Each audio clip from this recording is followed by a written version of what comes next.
this week we have Monaco, and you either love it or you hate it. And you know what? Like, actually, tell me in the comments, which side are you on? I'm just always super curious what people think about this. But it really is considered the crown jewel of F1. It was part of the very first year of F1, and it has been on the calendar every year since 1955. It's also part of the motorsport crown, Triple Crown.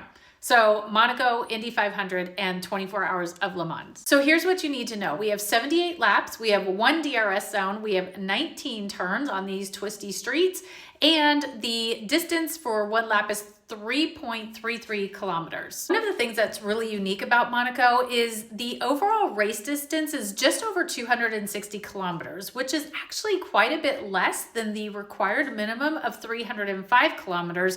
That rule was established in 1989. So Monaco being so much shorter is truly an exception on the calendar. There's actually a lot of really unique things about Monaco and the race. So if you want to know more, let me know and I'll make another video. Monaco also has one of the slowest corners on the calendar. And even if you're new to F1, I'm sure you have seen this picture, this hairpin.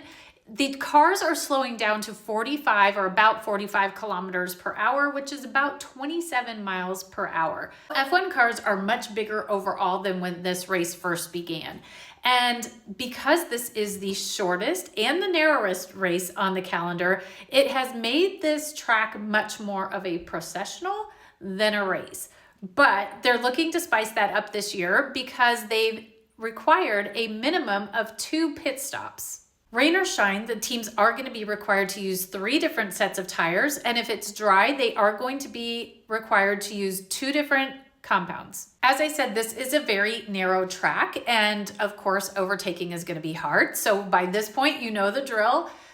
Qualifying is going to be 10 times more important. And the race is actually really slow. The drivers are usually maxing out about 150 kilometers, but don't let that fool you. This twisty, windy roads coming out of the very famous tunnel, the smallest error can put a car into the barrier and just end their race. So safety cars tend to be extremely likely. A lot of the drivers actually live in Monaco. So for many of them, this will be a home race, but for sure it's a home race for Charles Leclerc. Hopefully everybody has seen that very emotional win last year, but he's not the only one that lives there. Max lives there, Lewis lives there, Nico lives there, Alex Albon lives there, Carlos lives there. Probably everybody lives there except for the Frenchmen.